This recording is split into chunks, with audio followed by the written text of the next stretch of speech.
The कहानीबाज।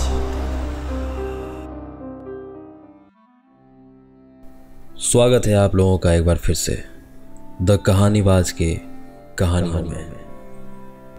आज हम आपको सुनाने जा रहे हैं निखिल साचान की लिखी हुई किताब से, जिसका नाम है टोपाज। आज हम बात करेंगे टोपाज की तीसरी कड़ी की। अपनी डायरी में केशव ने प्यार का जिक्र रह रह कर किया है। वह कहता था कि हम इंसानों के लिए प्यार हमेशा से एक हैजान मचा देने वाला सब्जेक्ट रहा है। वह अक्सर एक जानकार आदमी के प्यार के बारे में कही हुई बात कोट करता था। केशव ने जैस्मिन के बारे में ऐसा कुछ भी महसूस नहीं किया, इसलिए वो ठीक ठीक दावे के साथ नहीं कह सकता कि उसे जैस्मिन से प्यार, इश्क, मोहब्बत था या फिर नहीं। हाँ, अगर आप केशव और जैस्मिन के रिश्ते के बारे में जानना ही चाहते हैं तो पिछले कई सालों में इतनी बड़ी दुनिया में केशव के लिए एकमात्र रिलीफ और सोलेस जैस्मिन ही रही। हालांकि वो फिर भी इस रिश्ते को डबल कोट या शुगर कोट करके लव नहीं कहना चाहता था, क्योंकि प्यार के बारे में लोगों के तरह तरह के ख्यालात रहे हैं और उसे तरह तरह के नज़रिए से देखा गया है। केमिकली प्यार सिर्फ हार्मोन की गुड़गुड़ है, शरारत है, लेकिन वक्त के साथ साथ किसी ने प्यार को हुक्काबार कह दिया तो किसी ने इश्क वाला लव कह दिया, किसी ने उसे दिल्ली की सर्दी करार दिया, किसी ने अंधा तो किसी ने खुदा बना दिया। इसीलिए केशव ने इश्क हुआ को कैसे हुआ के बजाय जो भी हुआ अच्छा हुआ की तरह ही थाम लिया था। चलिए, अब जब प्यार की बात चली ही है तो मैं आपको जैस्मिन से मिलवाता हूं। उस दिन गुड्डू के जाते जाते जब जैस्मिन कमरे में आई तो अब तक जिस कमरे में रॉयल स्टिक की सिगरेट की धुएं की मिली जुली महक से दम घोटू माहौल हो रहा था। हालांकि केशव इस माहौल को साइकेडेलिया कहेगा। वहां अचानक से सुकून दिलाने वाली भीनी भीनी फव्वत फैल गई। जैस्मिन अक्सर रंग बिरंगे बुलबुलों की तरह दाखिल होती थी, जो उड़ते उड़ते कब किसे छूकर तरावट बिखेरते हुए निकल जाएं, कहना मुश्किल होता था। गुड्डू को जाते देखकर उसने यूं ही पूछने के लिए पूछ दिया, वो कौन था? मनमोहन सिंह, केशव ने कहा। मनमोहन सिंह कौन है? कांग्रेसी है, पिज्जा बेचता है। ओह, ओके ओके। अरे हाँ, तुम्हारी नई किताब पढ़ी, बहुत क्यूट है। यह समय का वो डेलिकेट पॉइंट था जब शायद केशव की दारू उतरने को थी। दारू का गिलास गले से नीचे खाली करते हुए उसने पूछा, क्यूट के अलावा और कुछ नहीं लगती? उसने 60% दुलार और 40% प्यार से कहा। अरे क्यूट है तो मैंने बोल दी। तुम सच में बहुत क्यूट लिखते हो। और हाँ, तुमने मिलन कुंद्रा की जो किताब दी थी वो भी पढ़ी। He is simply superb. And भौहों के किनारे से केशव ने पूछा, एंड व्हाट? जैस्मिन की पतली पतली भौहों ने उचक कर पूछा, क्यूट नहीं लगा वो आपको? बिल्कुल, he is awesomely cute. Jasmine पूरे कमरे में इधर से उधर घूम रही थी। ऐसा करके उसे ये घर अपने जैसा लगने लगता था। दारू की खाली बोतलें और एस्ट्रे को डस्टबिन में खाली करने के बाद वो सोफे के हैंडल पर केशव के बगल में आकर बैठ गई और उसके बाल सहलाने लगी। मूवी देखोगे? उसने पूछा। कौन सी? उसने बेमन से पूछा। ट्विलाइट, कहते कहते उसकी आंख चमक गई। ओह प्लीज, कहते कहते उसकी आंखें बुझ गई। क्यों? हमको नहीं देखनी। Baby please. ट्विलाइट एक निहायत ही घटिया और रिटार्डेड फिल्म है और वो दिमागी तौर पर अपंग लोगों के देखने के लिए बनाई गई है। अच्छा तो चलो गुलाल देखते हैं। जैस्मिन ने नया आइडिया दिया। जैसे कि उसे पता था कि केशव उसे काट नहीं पाएगा, फिर भी केशव ने उसे यह कहते हुए काट दिया कि वो गुलाल उसके साथ 10 बार देख चुका है और क्या उसे दूसरी अच्छी फिल्म का नहीं पता। जैस्मिन चिढ़ गई। केशव को दुनिया में हर दूसरी चीज घटिया ही लगती है। जैस्मिन रुको, मेरी बात सुनो। क्या है? तुम्हारी मम्मी तुमको दारू पीने के लिए मना करती हैं? क्या मतलब? मतलब क्या तुम्हारी मम्मी तुमको दारू पीने के लिए मना करती हैं? हाँ तो?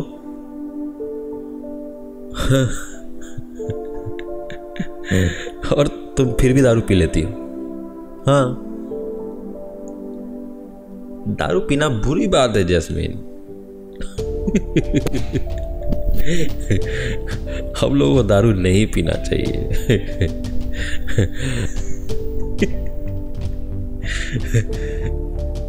केशव एक बार फिर हंसते हंसते जमीन पर गिर चुका था।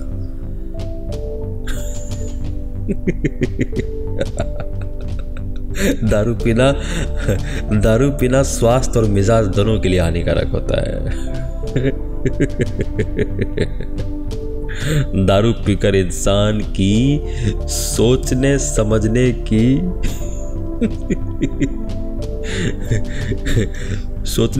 की शक्ति कमजोर हो जाती है और वो कुछ भी कर सकता है। जैसे कि अपनी बीवी को पीट सकता है, गाली गलौज कर सकता है, तोड़फोड़ कर सकता है। जैस्मिन पांव पटकते हुए कमरे से बाहर चली गई। उसने 1-2 बार पलटकर रोकने की कोशिश की, इस उम्मीद में कि शायद केशव उसे रोकेगा, लेकिन केशव के लिए हंसी रोक पाना मुश्किल हो रहा था। केशव की डायरी से गुजरते वक्त उसमें से यह नोट मिलता है जो शायद उसके और जैस्मिन के लिए हो सकता है। मेरा ख्याल है कि केशव बॉ है और जैस्मिन ऑ। नोट कुछ ऐसा कहता है, उन दोनों ने जिंदगी की बायोलॉजी तो समझ ली, लेकिन अलजेब्रा में वो खासे कच्चे थे। लड़की समीकरण के बाएं हाथ पर एक वेरिएबल ऑ थी और लड़का उसके दाहिने हाथ पर दूसरा वेरिएबल बॉ। दोनों को एक दूसरे तक पहुंचने के लिए 2 पैरेलल रेखाओं की लंबी चौड़ी रेल की पटरी पार करनी थी। ऑ प्लस सॉ इजकल टू बॉ। ऑ चाहती थी कि वो सदा सदा के लिए बॉ की हो जाए और बॉ भी उसके चाहने से यकीनन इत्तेफाक रखता था। दोनों दीवानों की तरह एक दूसरे को पाने के लिए जिंदगी भर उस चौड़ी पटरी पर हाँफते दौड़ते भी रहे, लेकिन फिर भी उनकी कोशिश कभी मुकम्मल ना हो सकी, क्योंकि ना तो ऑ खुद में कुछ कुछ जरूरी सौ जोड़ने के लिए तैयार थी और ना ही बॉ खुद से कुछ कुछ गैर जरूरी सौ हटाने के लिए तैयार हो सका। जिंदगी में अलजबरा की समझ बहुत जरूरी है, क्योंकि अलजबरा बहुत सी बातें एक सरल से समीकरण के रूप में सिखा देती है। अब मजेदार बात यह है कि अलजबरा अगर यदि और माना की से शुरू होती है, लेकिन खत्म हैंस प्रूव्ड पर ही होती है, और हैंस प्रूव्ड तभी होता है जब LHS का मान RHS के मान के बराबर हो जाता है।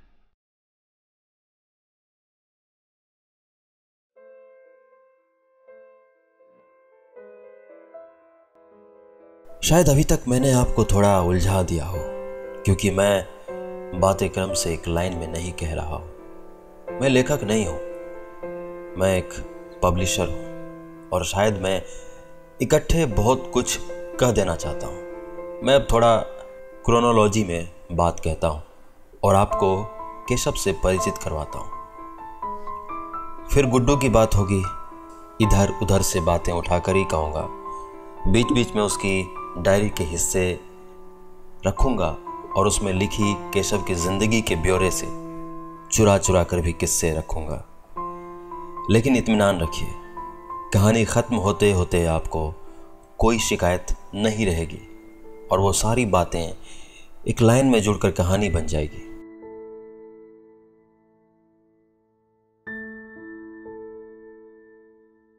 केशव का पहला उपन्यास जो छपा था उसका नाम था गुड़िया नाचे छमक छमक।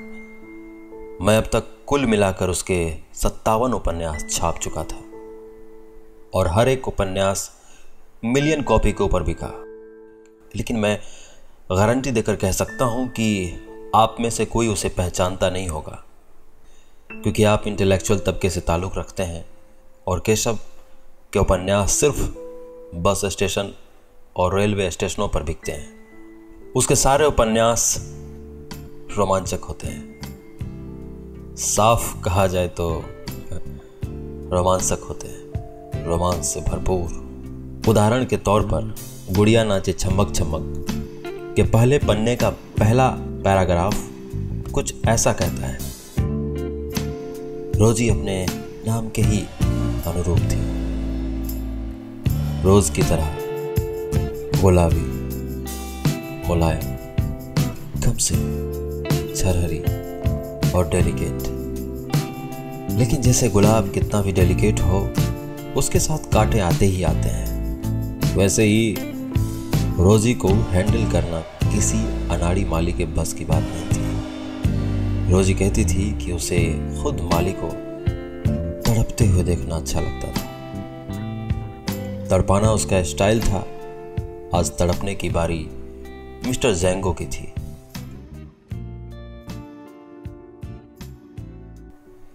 यह केशव के लिखने का खास स्टाइल था जो मुझे और पाठकों को बहुत पसंद था। मैं केशव से हमेशा कहता था कि आजकल उपन्यास में ज्ञान और फिलॉसफी कहे जाने के ना तो ज़रूरत है और ना ही किसी के पास उसे बचा पाने का वक्त है। औकात से ज़्यादा खाने से बदहज़मी हो जाती है। हमारा एपिटाइट हल्का फुल्का खाने का ही होता है। भारी खाने से फालतू की बदबू पैदा होती है। मैं जब भी ऐसी बात केशव के सामने रखता था तो केशव हत्थे से उखड़ जाता था। एक दफ़ा उसने चिढ़कर मुझसे कहा, टिंकू मियाँ, तुम हमको बेकार कर दिए हो, कचरा बना दी हो तुम हमारा। तुम पैसा देकर कूड़ा खरीद ले जाते हो और बाजार में उसे महंगे दाम पर बेच आते हो। तुम पब्लिशर लोग कबाड़ी वाले होते हो टिंकू मियाँ, अच्छा काम तुमको चाहिए ही नहीं। तुमको क्या लगता है केशव, यह चेतन भगत इतना क्यों बिकता है? मैंने कहा, यह 2 कड़ी का साहित्य लिखने से पहले एक वक्त था जब हम भी साहब क्या खूब लिखा करते थे। उन चंद लोगों में से थे जो फिलॉसफी दारू पिए बिना भी कर लिया करते थे। लेकिन कोई छापना चाहे तब ना। तुमने मेरे सवाल का जवाब नहीं दिया केशव। मैंने पूछा कि क्या लगता है केशव, ये चेतन भगत इतना क्यों बिकता है? बिकता होगा, बिके मेरी बला से। वो इसलिए बिकता है कि वो उस भाषा में बात करता है जो भाषा लोगों को समझ आती है।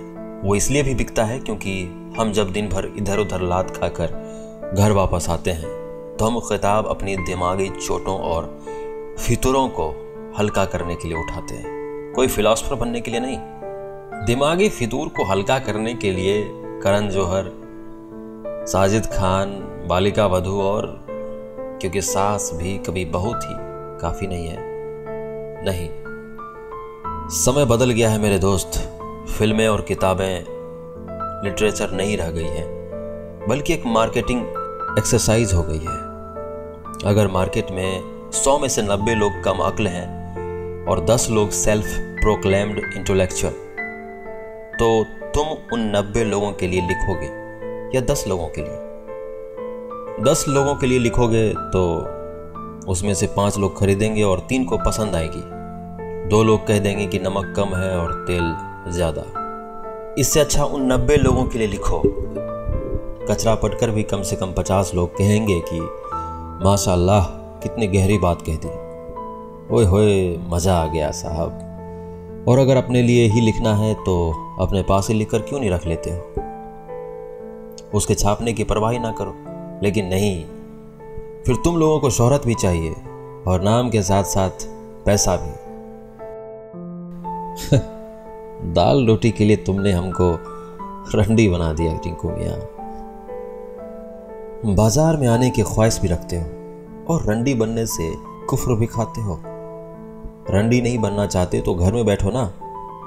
तुम्हें जो हाई फाई फिलॉसफी लिखनी है उसे लिख लिख कर अपनी डायरियों में भरो, और जो तुम मेरे लिए लिखते हो उसे बिना सोचे समझे फटाफट लिखते जाओ। लाखों लोग हैं जो तुम्हारी लिखाई के कायल हैं, क्योंकि तुम्हारी किताबों में उन्हें वो खुद दिखाई दे जाते हैं। उनकी महबूबाएं मिल जाती है और उनकी फैंटेसी भी। अगर अपनी कीमत बढ़ा के नहीं लगाना जानते तो कम करके भी ना लगाओ। केशव ठाकुर लोगों का चहेता लेखक है, हिंदुस्तान का सबसे ज्यादा बिकने वाला लेखक। बिल्कुल ठीक कहा आपने, हिंदुस्तान का सबसे ज्यादा बिकने वाला लेखक।